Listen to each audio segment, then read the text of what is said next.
교육감이 되시면 그 산하 교육청에 그런 문제에서 적극적으로 좀 재량권을 주셨으면 좋겠다는 생각입니다.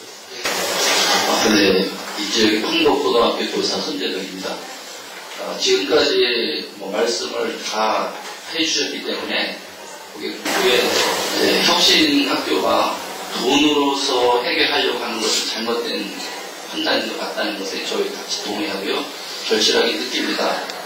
특히 이제 먼저 정부에서 너무 돈으로 해결하려고 하는 그런 정책 때문에 또 그런 것이 또 많이 교사들에게 피로를 더 느끼게 해서 혁신학교마저도 돈으로 해결하려고 그러면 같이 취급이 되기 때문에 그건 길이 막힌다고 보는데 동의하고 철저하게 그것을 감독해 주십니다. 또 한 가지는 이제 교장복 문제, 아까 자세히 또 말씀하셨는데 아시는 것처럼 먼저 정부에서 그 교장 복무에 대한 원래의 취지를 완전히 바꿔나가서 기존에 있는 교장 선생님들의 정년 연장의 수단으로 잘못 이용되는 경우가 거의 다입니다.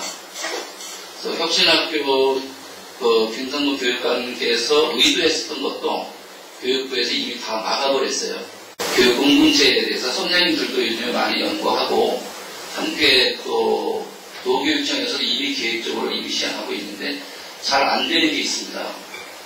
공동체라고 하지만 학부모님이나 학생이나 교사가 공동체라고 하면서도 필요하다는 걸 알면서도 그냥 그치는 게 있습니다. 그 이유는 우리나라 이제 짧은 역사 속에서 평준화를 강조하다 보니까 더 이상 교육 욕구가 생겨서 비평준화를 요구하는 욕구 때문에 자사고 또는 다른 다양한 특목고 같은 게 생겨서 다시 뒤엎어버렸고요. 교육공동체가 취해될 목적지라고 저도 강력히 동의를 하는데, 그런데 이제 단지 보완점이 있어야 되겠다. 돈으로 해결하는 것이 아니라고 하는 것은 결국 모든 학생과 교사와 시민들이 의식이 변화되어야 되는 것이 이게 돈으로 해결되는 게 아니거든요. 돈으로 해결하는 건 의식을 오히려 망치는 결과가 되기 때문에 그런 면적으로 공동체를 좀 더 강력하게 지금 일반화 추진하고 일반 이미 추진하고 있습니다. 공동체 이미 추진하고 있습니다. 그런 잘 안 되는 이유가 의식이 성장하지 못하기 때문이거든요. 그래서 지금 예배부님의 최대의 장점을 살려서 그쪽으로 하는 것이 경기도의 교육이 살리는 게 아닌가 이렇게. 저 시민문화촌의 장익수라고 하는데 바라는 건 뭐냐면 교사들, 그러니까 여기 선생님들 계시지만 정말 죄송하지만 대부분 이제 임용고시 통해서 인격과 상관없이 점수가 어떤 점수 이상이 되면 교사가 될 수 있는 자격이 되는데, 근데 사실은 교사가 된다는 거는 전인교육자로서 인격이 바탕이 돼야지 저는 교사가 제대로 교육할 수 있다고 생각하거든요. 그러면 이제 전인교육으로서 이렇게 완성이 되어 있는 사람들, 주변에서 봉사활동 많이 한 사람들은 어디 갖다 놔도 인격이 형성되어 있어서 사람들을 잘 가르칠 수 있거든요. 잘 이끌고. 근데 그렇게 해서 경기도 교육청에서 만약에 경기도 번역권에 있는 그런 다양한 영역에서 활동하고 있는 사람들을 이걸 리소스화 시킨다고 하잖아요. 교원 그룹으로 어떤 인증과정 간단하게, 예를 들어서 스페설가 하면은 이제 어떤 자격증 구해야 하잖아요. 그렇죠? 그러면 예를 들어 교원들만 학생들을 가르칠 수 있는 자격을 주는 게 아니라 그런 사람들을 어느 정도 과정을 거치면 그러면 학교에서 가르칠 수 있는 자격을 주는 시스템, 이런 것이 있으면 얼마나 좋을까. 그러면 전인적인 어떤 교육이 학교 시스템에 들어갈 수 있지 않을까 싶어서요. 제안드립니다. 와, 이게 완전히 청구라네. 이게 아직 단위가 모두 안 됐는데, 정말 오늘 아주 저도 참 만족합니다. 이렇게 수준 높은 토론을 여러분들하고 하게 돼서 저도 많이 배우고요. 여러분들이 갖고 있는 게 이런 문제의식들을 가지고 있고, 저와 같은 문제의식을 갖고 있다는 데도 공감하고, 새로운 문제점도 지적해 주시면 감사합니다. 이광호 시장 후보님께서 정말 아주 좋은 지적을 해주셨습니다. 교육협동조합 운동. 어쩌면 이건 몬드라곤이나 혹은 볼로냐 같은 데에서 이미 선진적으로 나온 그런 것들이고, 지금쯤이면 우리들에게 이게 아주 보편화되어야 될 그런 단계까지 왔다고. 아까 말씀드린 교복 공동구매 시스템이나 이런 것들을 사실 지역에 있는 지역 교육 공동체가 교육 협동조합으로 발전해서 이런 우리 아이들에게 직접 이런 혜택들을 줄 수 있다. 이익도 남기면서 실제 협동조합이 가장 민주적 체제입니다. 지금 우리나라의 이 기업들에 있어서 이런 재벌 기업이나 이런 것들 대체할 수 있는 유일한 방법이 협동조합 방법입니다. 저도 지금 하나의 협동조합에 지금 이사장으로 있고 제 옆에 있는 이 사회보는 분이 저희 협동조합의 대표입니다. 우리가 12명의 조합원으로 출발을 해서 작년 1년 동안에 첫 출발해서 이익을 내가지고 회원들에게 각각 5%씩 이익 배당도 했습니다. 성공적인 협동조합이죠. 박수 한번 쳐주세요. 이 마지막에 우리 질문해주신 장 선생님 질문해주신 그런 어떤 협동조합, 교육 공동체, 이것은 우리가 좀 더 구체적으로 발전시켜 나가게 되면 굉장히 재미있고 이익도 되고 하나의 새로운 게 될 거다. 그래서 내건 것이 제가 마을 교육 공동체입니다. 마을의 중심에 학교가 서야 된다. 교육이 서면 된다. 이 교육이 아동들 교육이 아니라 학부모에게도 교육입니다. 학부모들에게 인문학 강의를 한다든가 하는 것부터 시작해서 학부모들이 아이들과 함께 교육을 받는 것. 그건 아이들에게는요, 평생 잊지 못할 그런 아마 추억이 될 겁니다. 아버지와 공동의 과제를 같이 배우고 공동의 토론을 한다. 이건 뭐, 정말 이건 값 있는 경험입니다. 제가 사실은 1년 전부터, 이 운동을 하나 벌려오고 있습니다. 음악, 특히 국악도 우리가 이용하고요.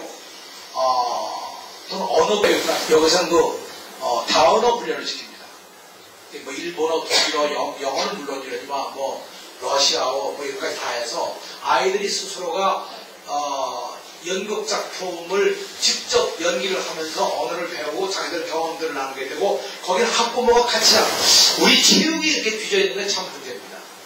원래 학급당 25명이라는 게 현재되어 있는 이유가 왜냐하면 한 명 빼서 이 심판 보고 나머지 23명을 두 팀으로 나눠서 11명 선수 있고 한 명 거기 코치하고 축구 시합을 할 수 있는 축구 시합을 전원이 할 수 있는 한 세트가 25명. 축구라는 걸 통해 가지고 아이들이 함께 땀 빼고 몸 부딪히고 서로 이렇게 협동하고 이러면서 뭔가 우리가 공동체라는 걸 실질적으로 배우게 되는데 우리가 이런 문화가 지금 좀 없어지게 한 하나의 흠입니다. 반드시 되살려야 될 일이 아닙니다. 저희 혁신학교의 성공 모델의 키는요. 역시 학부모와 교사와 지역사회가 일종의 공동의 참여 속에 공동의 책임 아래 이 합의하고 그것이 진행돼야 힘이 있다고 생각합니다. 학교 스스로가 하는 혁신학교 아닙니다. 학부모가 전적으로 공감하고 같이 참여되고 지역사회가 함께하고 시민사회단체가 여기서 뭔가 이 역할을 하고 그런 혁신학교 마지막에 말씀하신 그런 전문가들의 참여 이것도 역시 이런 프로그램 속에서 혁신학교 프로그램 속에서 충분히 해결하고 이끌어가야 될 과제라고 생각합니다. 혁신학교의 연계교육, 초중고 이게 하나의 과제입니다. 초등학교 졸업했는데 주변에 혁신중학교가 없습니다. 그러니까 이사를 가야 됩니다. 그 현실입니다. 지금 혁신학교 넣기 위해 그러니까 그럴 필요가 없이 혁신학교가 있는 곳에는 초중고가 연계될 수 있도록 학교의 연계 시스템을 만들어가는 것이 아주 중요한 현실적 과제고 이것도 반드시 해결해야 될 하나의 과제라고 봅니다. 정말 말씀드리기 황공하오나 지금 세 분과 함께 제가 단일화 과정을 하고 있는데 이 여러 가지 힘듭니다. 여러 가지 힘듭니다. 우선 첫째 이게 비교육적 방법으로 단일화 과정을 했거든요. 누가 많이 동원하느냐. 수단 방법을 가리지 않고 동원을 합니다. 동원력이 큰 사람이 교육감 후보가 된다. 이건 교육적이 아닙니다. 저는 사실 같이 참여하면서요. 사실 이러면 안 되는데. 더군다나 제가 대학 총장도 하고 그래서 정부의 장관도 한 사람이 말도 안 되는 이 조건 아래 들어가서 한다는 게 사실 아닙니다. 우리 스태프들이 처음 시작할 때 다 반대했습니다. 들어가지 마라. 옆에 있는 이분은 들어가야 된다고 그랬지만 이런 분들이 무지하게 반대를 했습니다. 이거 아니다. 이거 분명히 이거는 교육적으로 비판받을 수 있고 문제가 있다. 그러니 그때 무슨 보완할 방법이 있어야죠. 이미 벌써 다 세팅이 돼서 진행되는 과정에 제가 후보로 들어갔으니까 내가 불이익을 감수하고라도 할 수 없다. 들어갈 수밖에 없다. 왜? 시민들은 야권 단일 후보를 못 만들면 이건 부도덕한 사람으로 평가할 뿐만 아니라 이유 불문 저건 지 욕심 때문에 안 들어가는 거다. 저건 심지어 저건 장관을 지냈다고 해서 지가 뭐 참났다고 안 들어가는 거다. 이런 평가가 나올 테니까 아니다. 내가 더 나가지고 그래서 들어가는 게 옳다. 그리고 제가 고집을 세워서 들어갔습니다. 근데 들어가놓고 보니까 사실 이게 굉장히 어렵습니다. 결과도 어떻게 될지 잘 예측하기 어렵습니다. 그래서 나는 시민사회단체들이 정말 명예를 걸고 이런 앞으로 이런 단일화 과정이라는 것도 정말 교육적 가치 속에서 교육감을 후보를 뽑는 게 돼야지. 우격다짐으로 어떤 방법을 가지 않고 하면 누가 제일 우수합니까? 지역적 기반을 가진 사람 아니면 못합니다.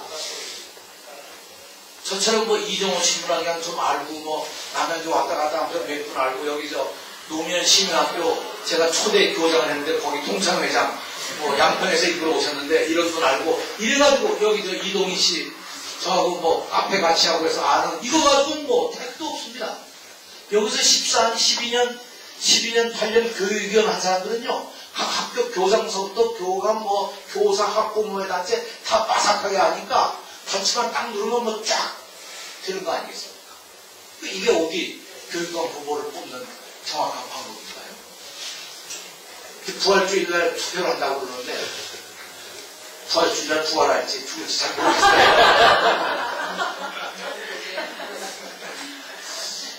참 이게 우리들의 이제 한계이기도 하지만 그러나 어떤 현실적으로 있는 상황이니까 그것도 또한 우리가 극복해야 될 과제가 아니냐. 이것도 그렇지 않겠습니까? 여기에 꼭 어떤 게 정답이다 이렇게 얘기하고 할 수는 없지만 저는 누구의 유불리를 막론하고 이번 이 교육감 지금 현재 경선 과정이 잘 마무리가 돼서 성공적으로 어느 한 분이 뽑히면 좋겠고요. 그 뽑히는데 가급적이면 제가 됐으면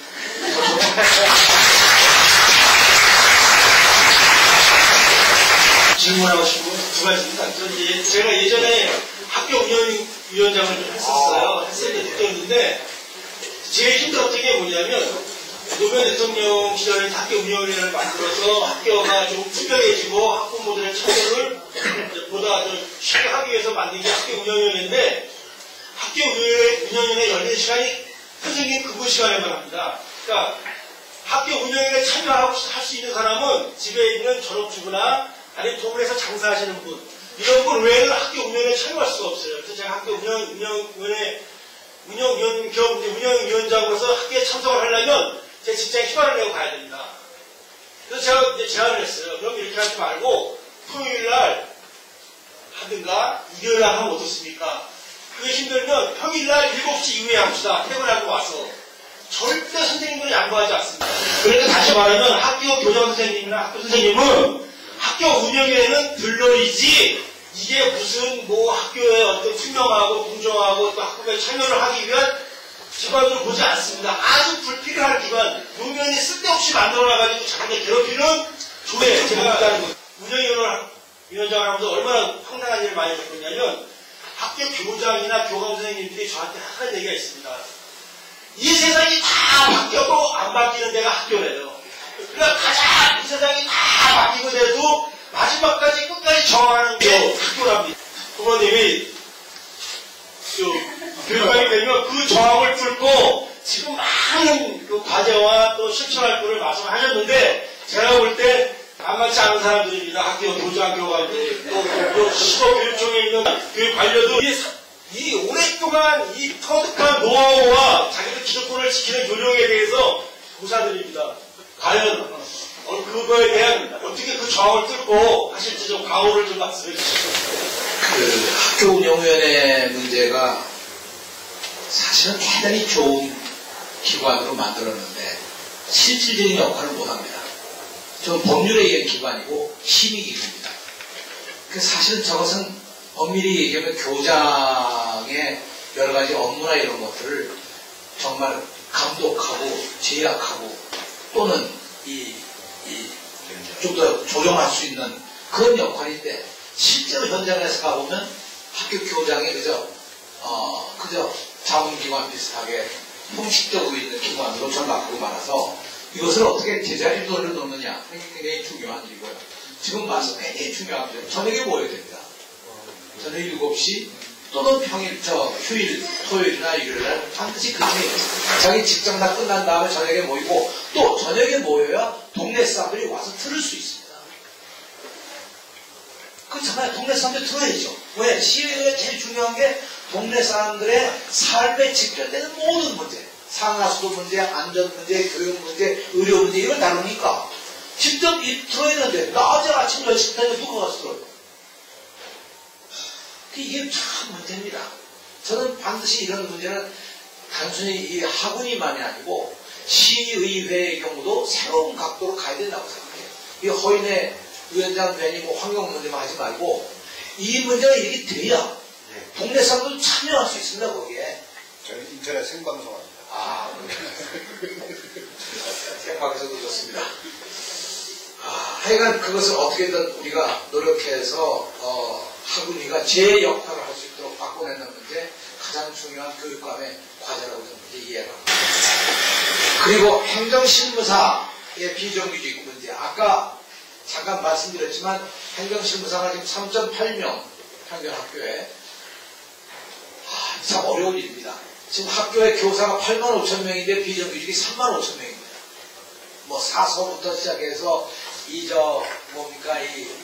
조리 실무상, 조리상까지 해서 한 100개 직종에 한 3만 5천 명에 이게 돼 있는데 이게 왜 그러냐 구조적으로. 그 이유가 다른데 있지 않아요. 교사가 국가직이다 보니까 교사가 국가 공무원이거든요. 국가 공무원이니까 작은 정부 해가지고 교사 수를 늘릴 수가 없습니다. 마찬가지 학교의 모든 직제가 못 늘어납니다. 그러니까 보건교사도 국가 공무원직입니다. 학교 영양교사도 국가직이죠. 그래서 사실은 이게 2000년대 이제 국회에 있었을 때 논의하기를 이걸 어떻게 지방직으로 바꿀 수가 없겠냐. 그래서 좀 더 지역적인 특색을 감안해서 탄력적으로 인사를 운영할 수 있는 그렇게 가야 이게 옳다. 국가공무원이라는 이런 걸로 남겨놓으면 안 된다. 근데 교사들이 절대로 영향을 못하는 겁니다. 사실 국가와 지방직의 차이가 없는 겁니다. 근데 이름을 우리는 흔히 명예에 관계된 자존심에 관계된 걸 보니까 이 현실은 어려운 거죠. 그래서 사실 이것도 한번 우리가 공청회를 하든가 해서 학교 교육을 보다 더 탄력 있는 운영을 하고 보다 더 지역 중심의 소위 지방자치 플러스 교육자치가 완성되는 그 지역의 문제로서 지역과 함께 밀착돼 갈 수 있도록 하기 위해서는 근본적인 대책이 한번 있어야 된다고 생각합니다.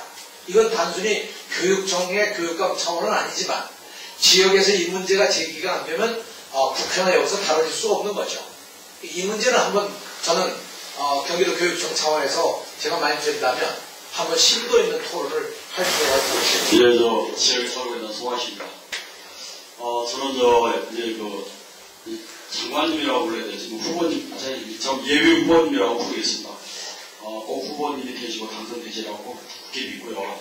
아까 선생님들 이렇게 말씀하시는 속에서, 지금 이 자리가,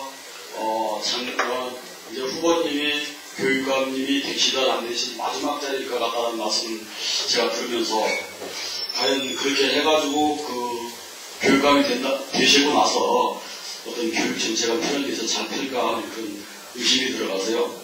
앞으로 이제 교육감이 되시면 일선에 계시는 그 교사 선생님들하고 주기적으로 어떤 소통할 수 있는 또 그분들의 진정으로 이제 미래 교육에 대해서 얘기할 수 있는 그런 자리를 만드셔가지고 정책에 잘 반영해 주시면 좋겠습니다.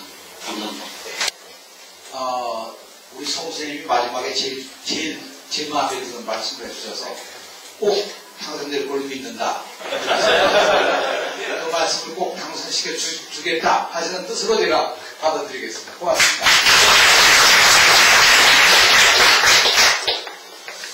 아니 정말 한번 기왕에 이렇게 나섰기 때문에 꼭 됐으면 좋겠다는 생각이고요. 되어서 제가 혼신의 힘을 다해서 이제까지의 모든 경험들을 총동원해서 경기교육을 새로운 교육의 한 장으로 정말 발전시켰으면 좋겠다고 생각합니다. 사실 제 꿈이 본래 교육부 장관을 하는 것이었습니다. 그래서 김대중 대통령도 그때 그 꿈을 가지고 나갔고 노무현 대통령 때는 거의 됐다고 생각하는데 안 되더라고요. 그거 어쩌다가 통일부 장관이 돼서 전 통일부 장관 열심히 한 번밖에 없는데 그거 끝나고 났더니 저보고 종북 이렇게 얘기하고요. 저는 정말 열심히 한 것밖에 없습니다. 제가 재임하는 동안에 1년 3개월 동안을 재임하면서 남북 공식 회담을 66회를 했습니다. 당국간 회담을요. 이건 이제까지의 통일부 역사에서 가장 빛나는 가장 많은 횟수의 회의를 한 거죠. 제 재임 중에 거의 매주 한 번씩 한 셈입니다.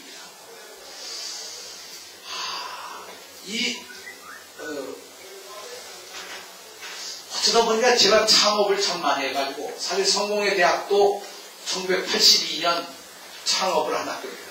학교를 만들 때 서울 시내에 대학이 많은데 그 가운데 하나를 왜 더 만들어야 할까?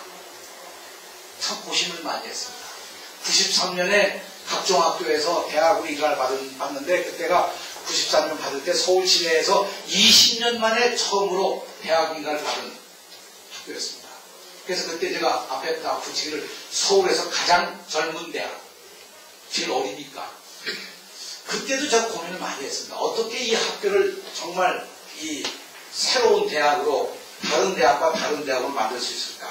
그때 생각한 것이 우리 학교에 들어오는 학생들이 다른 대학과 다른 대접을 받는 학교를 만들었으면 좋겠다 해서 처음 시작한 것이 무슨 좌판이 이렇게 시작한 게 아니고요. 학생 한 사람 한 사람당 지도교수를 임명했습니다. 그 지도교수가 4년간 그 학생과 동행하는 시스템을 만들었죠. 그래서 성공회 대학교에 일단 들어오면 단 한 명도 나고자가 없을 거야. 단 한 명도 등록금 때문에 학교를 그만두거나 혹은 공부가 잘 안 돼서 포기하거나 혹은 학과에가 마음에 안 들어서 이걸 포기하거나 이런 일이 없도록 학생을 교수가 4년간 집중적으로 이 지도교수가 돼서 이끌고 가는 그 시스템을 하면서 사실 그것이 대단히 성공을 했습니다. 저는 이 사례를 가지고 경기도에 185만 학생, 8만 5천 교사, 유치원까지 다 해서 약 한 4,300개가 넘는 정확하게 4,368개입니다. 이 학교가 하나도 낙오되지 않고 어떤 상황에서도 어떤 학생도 어떤 교사도 교육감이 포기하지 않는 그런 학교. 끝까지 교육감이 씨름해서 어떻든 살려내야 하는 그런 학교로 만들고 하는 것이 제가 갖고 있는 가장 중요한 하나의 목표고 그렇게 해나갈 생각입니다. 규모는 크지만 저는 가능하리라고 봅니다. 지금 마지막으로 우리 송 선생님이 말씀하신 것처럼 교사들과 소통해라. 늘 그런 제도를 만들어라. 반드시 그 제도를 만들 겁니다. 교사들만이 아니고 학부모들과 학교 교장들과 그리고 지역사회 사람들과 끊임없이 제가 소통하는 그런 자리를 만들려고 합니다. 본래가요, 교육감은 책상에 앉아있는 게 아닙니다. 현장에 나가서 들어야 됩니다. 이번에 제가 선거운동도 이제 5월 22일부터 본격적인 선거운동이 되면 저는 막 소리 지르는 그런 유세를 하려고 한 게 아니라 지역마다 가서 정말 구체적으로 듣고 제가 오늘 처음 이렇게 듣고 대답하는 그런 양식으로 우리가 서로 교감하면서 선거운동도 했으면 좋겠다. 제가 그런 생각을 지금 가지고 있고요. 당선된다면 대개 사람들은 다 건망증이 심해가지고 이 선거 기간 때 약속한 얘기 다 잊어버립니다. 그러나 아직 제가 비교적 기억력도 괜찮고요. 어떤 사람들은 걱정하는 사람도 있더라고요. 나이가 많은데. 근데 아시다시피, 아주 기억력도 괜찮고요. 그리고 한 2시간씩 서서 강의하는 것도 문제가 없습니다. 건강 안 지하셨잖아요. 네.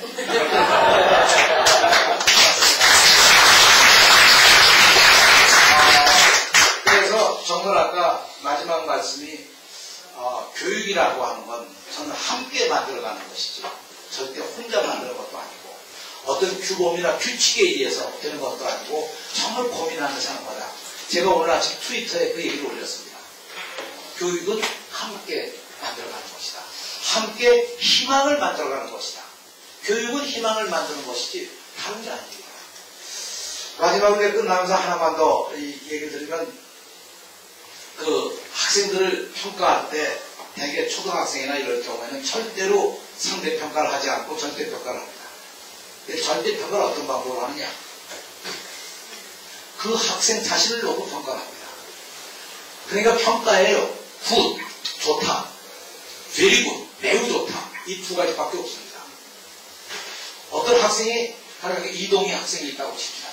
이동희 학생이 왔는데 반에서 거의 꼴찌를 합니다.